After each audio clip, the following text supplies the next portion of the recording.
Yeah, my name is Lionel Legault. I arrived here in 1966, and 1966 I was really looking for my way.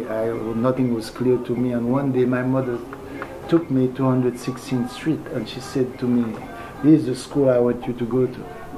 I said, "What?" He said, "Yes, that's where I want you to go to." I said, "Why, Mommy?" She said, "Because that's where the people I'm working for, that are lawyers, that's where they send their children to." And this is always what we do in our country. No matter what our limits, we try to push our children to get a good education. I saw 1968, May 1968, happening right in front of me, and I'm able to connect certain things, and I'm getting more mature. And I met somebody by the name of Steven Orniak, who was chief engineer of WKCR radio station. So I said, "Steve, how do I get to do a radio show?" And he said, "Oh, he says, just write a proposal." And I wrote a proposal. And it's like things starting to connect, because I remember leaving Haiti with very few things, but I had under my arm 678 LPs, not LPs, 78 little records of my favorite artists, Guy Duosier, Rodolphe Legault, and people like that. And so tell us the name of the show. The name of the show is Haiti C'est Méconnu. Haiti C'est Méconnu used to be more or less like a postcard. We're telling people Haiti is not that bad, we have this, we have that, and so on and so forth. And you'll see there's going to be little division, because in the beginning I assembled a number of people that were around Colombia, friends of mine, brother of Patrick Lemoine, and even some Americans. And we're starting to broadcast, playing the music of Haiti, explaining what's happening, having interviews with Raoul Guillaume, with Languichat, and so on and so forth. But in the meantime, in 1971, Duvalier passed away. And what's going to get everybody excited was the fact that not only he was president for life, but he decided to give the leadership of the country to a 19-year-old playboy, and he became also president for life. You have a wave of people leaving Europe, young, idealistic, good-willing people that decided that, okay, we're going to bring the question openly. It's going to call Action Patriotique. It's going to be an open warfare, I would say, against Duvalier, because it's enough that there's a list of people that you go to the airport. As you leave the airport, they check your name, you cannot leave, and then they arrest you. So we started the Action Patriotique, and we openly exposed the relationship between the dictatorship and also with the US government. So we have a cultural group called Tambou Liberté, which is one of the first one that came on. And then, as I speak to people, they more or less tell me that Tambou Liberté, and with Wolf Touyo at the head, and Tambou Liberté was recording music, and we are being very artisanal, and meeting inside apartments and recording and so on and so forth. And at a certain point, there was a split in Tambou Liberté, and Soleil Levé came. Soleil Levé is more of a wide choir.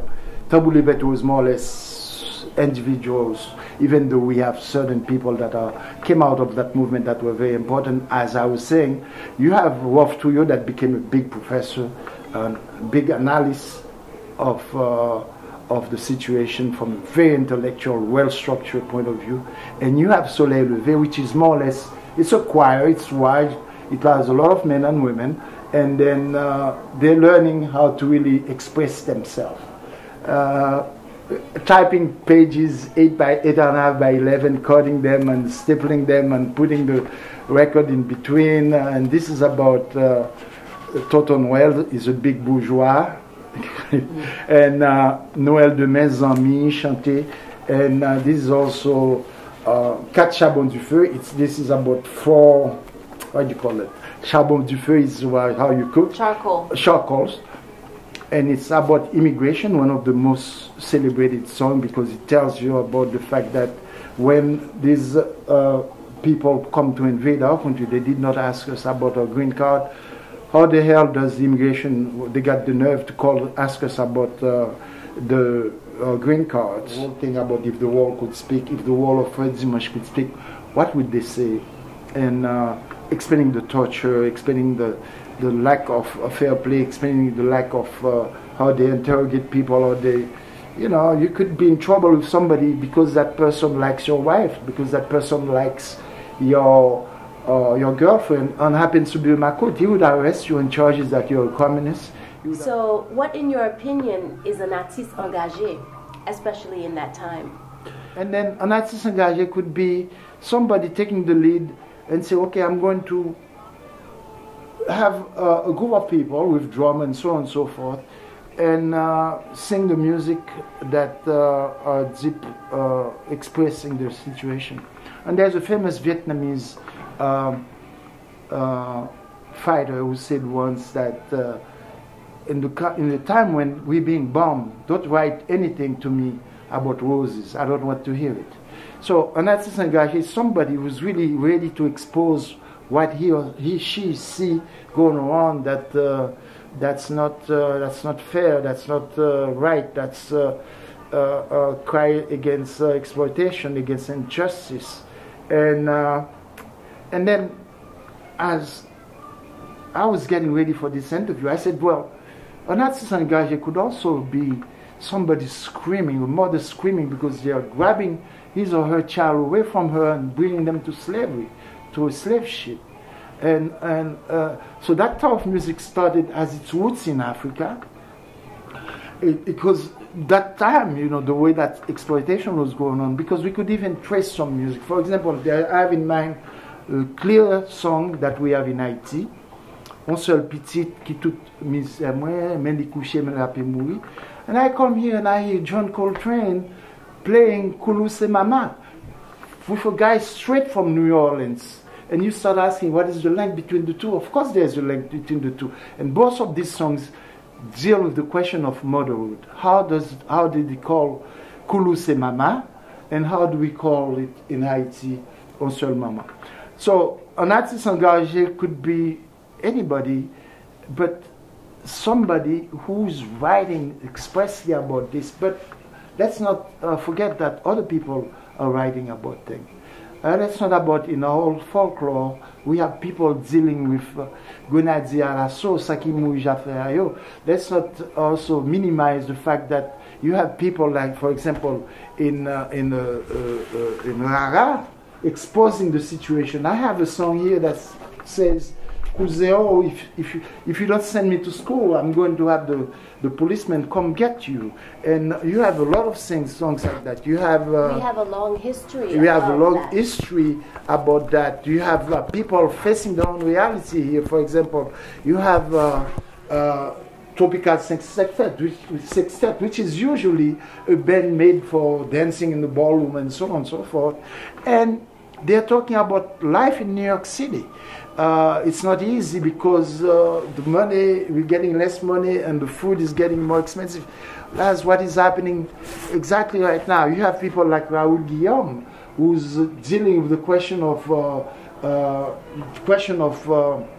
people being little reste avec, which is basically somebody who in the house wakes up early in the morning, goes the last one to go to bed, and also somebody who has to do all the chores in the house, because at the same time the people of the privileged classes, they have to go to school and so on and so forth. So you do have groups that deal with the women issue. You do have Frère Desjans, for example. This is a book, an album about Creole. It's a song about Qu'est-ce que la vie, Débaqué, and so on and so forth. So you do have people, okay, not to be forgotten, one of my favorite, because this is one of the guys that could actually bring words that are meaningful, the most popular in the sense of most people dance, the Compas Direct. And you have Timano dealing with issues that, and a lot of people, although they are dancing away, but they are hearing that song. They are hearing songs about women going to work and really being forced to sleep with the boss because they would not give them a job without that. So an artiste engagé means so many things. And so you could have a group of artistes engagés, because when you get to a group like Artistes Indépendants, it's really something else. It's really maybe one of those finest moments. 1975, you had Tite Pascal, victim of the repressive government, and it is a clear example to what I was saying before. Tite Pascal got shot by somebody over a girl, and that person happened to be the head of the Toto Makut, the nephew of the head of the Toto Makut, and he's still paralyzed. And you have somebody like Eric Faustin, great voice, great lyrics, and we're taking words from Georges Castra's poetry, and we're adapting songs from the countryside. And you have Edwidge, great voice, and you have Max Antoine. I'm not talking about his life, which I definitely disagree with. And Max Antoine, good guitar with a long tradition with Passfou, because let us remind people that there were good people in Haiti that were fighting openly against the government regime in the early 60s. They call Caraco Bleu, they have all type of names, and they bringing songs, question the life of the peasantry, with certain limit because they are inside the country. But once we are outside, we are adapting these songs and we expressing the views of the people on the inside. To that, we have to say, like, Tabou Combo doing a song about inflation, and all of this because these groups are getting pressure from us. And around 1975, every group wanted to write a song about the refugees, because we were exposing the dictatorship, we were exposing the fact that these people were not being allowed in the United States because they come from a dictatorship. And then whereas any Cuban coming to the shore of Miami receive openly. So you have Alien Cat, which Mano did. You have Alien Cat, which Farajus also did. And this is a Mano album when he came here, when he was 1984, when he was in exile. And so we have Pelentet. You have done in 19, if I remember, the first time that they played Pelentet was July 6, 1978. And Franck Etienne writing about Pelentet. You have Les Frères Parents, which is also a group of people, blind artists that decided to speak out. You have Maurice Sixto that's producing songs that are really, that are producing stories and little plays. And when we get to a certain point, you see a meddling of these two groups that were seemingly isolated, because I remember Soleil Levé bringing Maurice Sixto to Brooklyn College to have an open show, and they more or less gave him, they put Satanis into play, and then the play, you have 2,000 people watching this. And so we became less isolated. We were really producing for people, and it's in an exile community. I would dare say an exile community, because you could not do anything. People understood that you don't come here and just sing, don't talk about things that are not relevant. And Skacha, singing about m'lever ma travail, de l'eau couler dans les yeux, moi songer pays. And you had, it's all spread out until we reached to 1986. We had currents.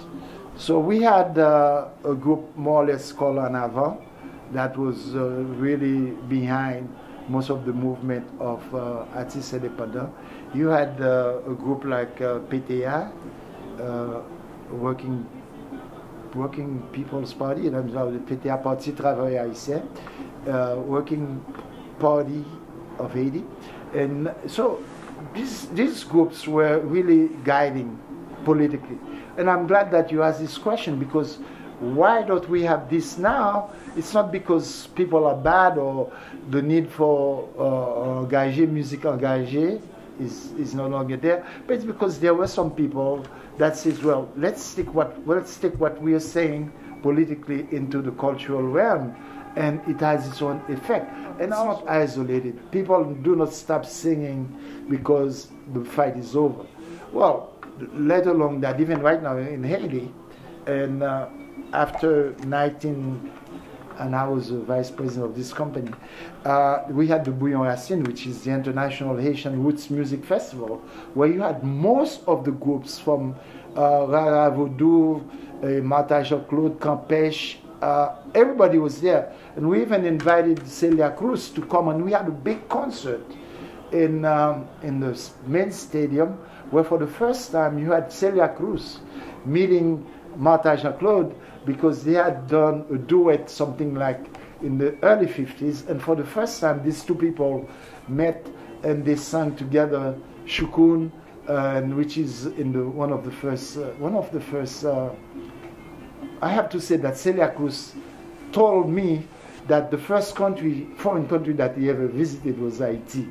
So when Celia Cruz came for the last time in 1996, she was really happy to be back there, and she had a chance to sing with Martha. Finished. The work is going on, and when I meet Lolo, and Lolo knows who I am, and we had that big festival, and last week I went to see Zing, the Lolo's song, and Zing. It's called Zing. Zing Experience. Zing Experience. I don't know where they got the name because there is a Zing which is mostly a compas, and Zing Experience, and the mother was there, and the father, and there's a nice continuity, and because it's nice to feel like things are not lost, because a lot of people sacrifice their life to really have a foot in the Haitian foot in this community, and we claim a space in the community, and some people have a tendency to say, oh, whatever you did before didn't matter, because at this time we should have more assemblymen in the Congress or whatever. That's not my view. My view is that we were fighting for space, and the Haitian community from Church Flatbush and so on, we fought for that space. We fought for bilingual education. We fought to have a little soccer field. We fought for a lot of things, maybe disorganized in a certain way, but nothing was given to us. We came here, we had nothing, and we had to fight for every inch. We say like this was the first radio show ever that was produced, and I guess we had a mind that we're here, we're just passing through, and but starting with the radio show, exposing, and people were scared. People were scared because we didn't go. We had a radio show that we had no personality. I would come on the air, I speak, and somebody else would come on the air and speak. By the way, I should also give prop to a theater group that really helped us set up little sketches for the radio, Troupe Cuidor, and show that there's a movement in the country. Maybe disorganized, maybe mostly by Democrats up front, but there are people writing in the Petit Samedi Soir. There are people, Manu Shanmai, that are touching question of classes. You have people that are also dealing with issues, showing the oppression, to a point that I think that when it comes to 1984, Duvalier really did not have a control of the country. The voice of Michel will bring the voice of Sony, will bring the voice of Liliane Pierre-Paul, and people are amazed that in the country, this is what's going on. And to the point that some people came, these people are sold out, and so on and so forth. And then they exiled them. And then we opened doors to Manu Shanmai. We opened doors to Richard Buisson. We opened doors. I went to the airport when Michel Montas was coming. And I went to the airport to get somebody like Jean-Aubert Hérard. And I have rare pictures of this. Maybe one day I'll get my hands on them. And we make them welcome. Compé Philo and Liliane were in Venezuela, and they got stuck there, and they had financial problem, and we had fundraising, and we sent them money.